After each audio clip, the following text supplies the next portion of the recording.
La cueva de la Mora. Frente al establecimiento de baños de Fitero, y sobre unas rocas cortadas en pico, a cuyos pies corre el río Alhama, se ven todavía los restos abandonados de un castillo árabe, célebre en los fastos gloriosos de la Reconquista, por haber sido teatro de grandes y memorables hazañas, así por parte de los que lo defendieron, como de los que valerosamente clavaron sobre sus almenas el estandarte de la cruz. De los muros no quedan más que algunos ruinosos vestigios. Las piedras de la atalaya han caído unas sobre otras al foso y lo han cegado por completo. En el patio de armas crecen zarzales y matas de jaramago. Por todas partes, a donde se vuelven los ojos, no se ven más que arcos rotos, sillares oscuros y carcomidos. Aquí un lienzo de barbacana, entre cuyas hendiduras nace la hiedra. Allí un torreón que aún se tiene en pie, como por milagro. Más allá los postes de argamasa con las anillas de hierro que sostenían el puente colgante. Durante mi estancia en los baños, ya por hacer ejercicio, que según me decían, era conveniente al estado de mi salud, ya arrastrado por la curiosidad, todas las tardes tomaba entre aquellos vericuetos el camino que conduce a las ruinas de la fortaleza árabe, y allí me pasaba las horas y las horas escarbando el suelo por ver si encontraba algunas armas, dando golpes en los muros para observar si sonaba a hueco y sorprender el escondrijo de un tesoro, y metiéndome por todos los rincones con la idea de encontrar la entrada de alguno de esos subterráneos que, es fama, existen en todos los castillos de los moros. Mis diligentes pesquisas fueron por demás infructuosas. Sin embargo, una tarde en que, ya desesperanzado de hallar algo nuevo y curioso en lo alto de la roca sobre la que se asienta el castillo, renuncié a subir a ella y limité mi paseo a las orillas del río que corre a sus pies, andando a lo largo de la ribera. Vi una especie de boquerón abierto en la peña viva y medio oculto por frondosos y espesísimos matorrales. Sin mi poquito de temor, separé el ramaje que cubría la entrada de aquello que me pareció una cueva formada por la naturaleza y que, después que anduve algunos pasos, vi era un subterráneo abierto a pico. No pudiendo penetrar hasta el fondo, que se perdía entre las sombras, me limité a observar cuidadosamente los accidentes de la bóveda y del piso, que me pareció que se elevaba, formando como unos grandes peldaños en dirección a la altura en que se halla el castillo del que ya he hecho mención, y en cuyas ruinas recordé entonces haber visto una poterna cegada. Sin duda, había descubierto uno de esos caminos secretos, tan comunes en las obras militares de aquella época, el cual debió servir para hacer salidas falsas o coger estando sitiados el agua del río que corre allí de inmediato. Para cerciorarme de la verdad que pudiera haber en mis inducciones, después que salí de la cueva, por donde mismo había entrado, trabé conversación con un trabajador que andaba podando unas viñas en aquellos vericuetos y al cual me acerqué sobre pretexto de pedirle lumbre para encender un cigarrillo. Hablamos de varias cosas indiferentes, de las propiedades medicinales de las aguas de Fitero, de la cosecha pasada y la porvenir, de las mujeres de Navarra y el cultivo de las viñas. Hablamos, en fin, de todo lo que al buen hombre se le ocurrió, primero que de la cueva, objeto de mi curiosidad. Cuando por último la conversación recayó sobre este punto, le pregunté si sabía de alguien que hubiese penetrado en ella y visto su fondo. Penetrar en la cueva de la Mora, me dijo, como asombrado al oír mi pregunta. ¿Quién había de atreverse? ¿No sabe usted que de esa cima sale todas las noches un ánima? ¿Un ánima?, exclamé yo, sonriéndome. ¿El ánima de quién? El ánima de la hija de un alcalde moro que anda todavía penando por estos lugares y se la ve todas las noches salir vestida de blanco de esa cueva y llena en el río una jarrica de agua. Por la explicación de aquel buen hombre, vine en conocimiento de que acerca del castillo árabe y del subterráneo que yo suponía en comunicación con él, había alguna historieta, y como yo soy muy amigo de oír todas esas tradiciones, especialmente de labios de la gente del pueblo, le supliqué me la refiriese, lo cual hizo, poco más o menos, en los mismos términos que yo, a mi vez, se la voy a referir a mis lectores.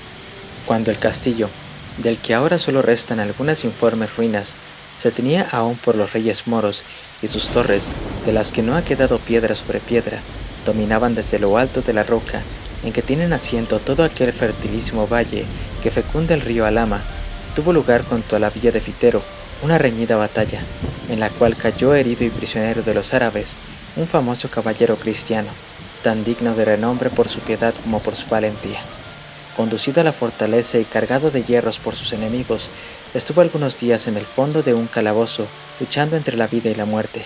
hasta que, curado casi milagrosamente de sus heridas, sus deudos le rescataron a fuerza de oro. Volvió el cautivo a su hogar. Volvió a estrechar entre sus brazos a los que le dieron el ser. Sus hermanos de armas y sus hombres de guerra se alborozaron al verle, creyendo llegada la hora de emprender nuevos combates, pero el alma del caballero se había llenado de una profunda melancolía, y ni el cariño paterno ni los esfuerzos de la amistad eran parte a disipar su extraña melancolía. Durante su cautiverio, logró ver a la hija del alcalde moro, de cuya hermosura tenía noticias por la fama antes de conocerla, pero que cuando la hubo conocido, la encontró tan superior a la idea que de ella se había formado, que no pudo resistir a la seducción de sus encantos y se enamoró perdidamente de un objeto para él imposible. Meses y meses pasó el caballero forjando los proyectos más atrevidos y absurdos. Ora imaginaba un medio de romper las barreras que lo separaban de aquella mujer, ora hacía los mayores esfuerzos por olvidarla. Ya se decidía por una cosa, ya se mostraba partidario de otra absolutamente opuesta, hasta que al fin, un día reunió a sus hermanos y compañeros de armas, hizo llamar a sus hombres de guerra y, después de hacer con el mayor sigilo todos los aprestos necesarios, cayó de improviso sobre la fortaleza que guardaba la hermosura objeto de su insensato amor. Al partir a esta expedición, todos creyeron que solo movía a su caudillo el afán de vengarse de cuanto le habían hecho sufrir, arrojándole en el fondo de sus calabozos, pero después de tomada la fortaleza, no se ocultó a ninguno la verdadera causa de aquella arrojada empresa, en que tantos buenos cristianos habían perecido para contribuir al logro de una pasión indigna.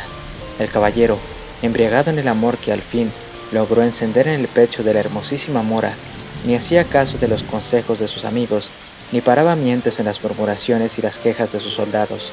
Unos y otros clamaban por salir cuanto antes de aquellos muros, sobre los cuales era natural que habían de caer nuevamente los árabes repuestos del pánico de la sorpresa, y en efecto sucedió así. El alcalde allegó gentes de los lugares comarcanos, y una mañana el vigía que estaba puesto en el atalaya de la torre bajó a anunciar a los enamorados amantes que por toda la sierra que desde aquellas rocas se descubre se veía bajar tal nublado de guerreros que bien podía asegurarse que iba a caer sobre el castillo la morisma entera. La hija del alcalde se quedó al oírlo pálida como la muerte. El caballero pidió sus armas a grandes voces y todo se puso en movimiento en la fortaleza. Los soldados salieron en tumulto de sus cuadras, los jefes comenzaron a dar órdenes, se bajaron los rastrillos, se levantó el puente colgante y se coronaron de ballesteros las almenas. Algunas horas después comenzó el asalto. El castillo podía llamarse con razón inexpugnable. Solo por sorpresa, como se apoderaron de él los cristianos, era posible rendirlo.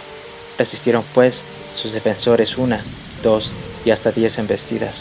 Los moros se limitaron, viendo la inutilidad de sus esfuerzos, a cercarlo estrechamente para hacer capitular a sus defensores por hambre. El hambre comenzó en efecto a hacer estragos horrorosos entre los cristianos, pero sabiendo que, una vez rendido el castillo, el precio de la vida de sus defensores era la cabeza de su jefe, ninguno quiso hacerle traición, y los mismos que habían reprobado su conducta juraron perecer en su defensa. Los moros, impacientes, resolvieron dar un nuevo asalto al mediar la noche. La embestida fue rabiosa, la defensa desesperada y el choque horrible. Durante la pelea, el alcalde, partida la frente de un hachazo, cayó al foso desde lo alto del muro, al que había logrado subir con la ayuda de buena escala, al mismo tiempo que el caballero recibía un golpe mortal en la brecha de la barbacana, en donde unos y otros combatían cuerpo a cuerpo entre las sombras. Los cristianos comenzaron a cejar y a replegarse. En este punto, la mora se inclinó sobre su amante, que yacía en el suelo, moribundo, y tomándolo en sus brazos con unas fuerzas que hacían mayores la desesperación y la idea del peligro, lo arrastró hasta el patio de armas. Allí tocó un resorte, se levantó una piedra como movida de un impulso sobrenatural, y por la boca que dejó ver al levantarse, desapareció con su preciosa carga, y comenzó a descender hasta llegar al fondo del subterráneo.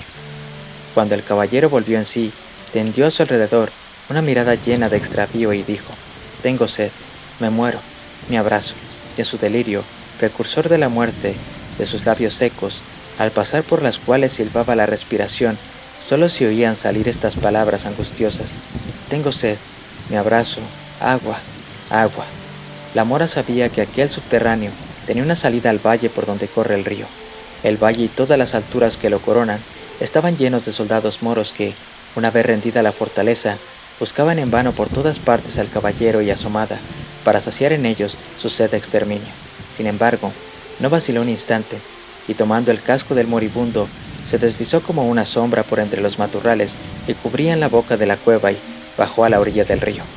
Ya había tomado el agua, ya iba a incorporarse para volver de nuevo al lado de su amante, cuando silbó una saeta y exhaló un grito. Dos guerreros moros, que velaban alrededor de la fortaleza, habían disparado sus arcos en la dirección en que oyeron moverse las ramas.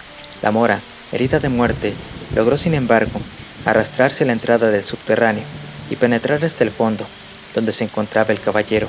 Este, al verla cubierta de sangre y próxima a morir, volvió en su razón y, conociendo la enormidad del pecado que tan duramente expiaban, volvió sus ojos al cielo, tomó el agua que su amante le ofrecía y, sin acercársela a los labios, preguntó a la mora: ¿Quieres ser cristiana? ¿Quieres morir en mi religión y, si me salvo, salvarte conmigo? La mora, que había caído al suelo desvanecida con la falta de la sangre, hizo un movimiento imperceptible con la cabeza, sobre la cual derramó el caballero el agua bautismal invocando el nombre del Todopoderoso. Al otro día, el soldado que disparó la saeta vio un rastro de sangre a la orilla del río, y siguiéndolo entró en la cueva, donde encontró los cadáveres del caballero y su amada, que aún vienen por las noches a vagar por estos contornos. Fin.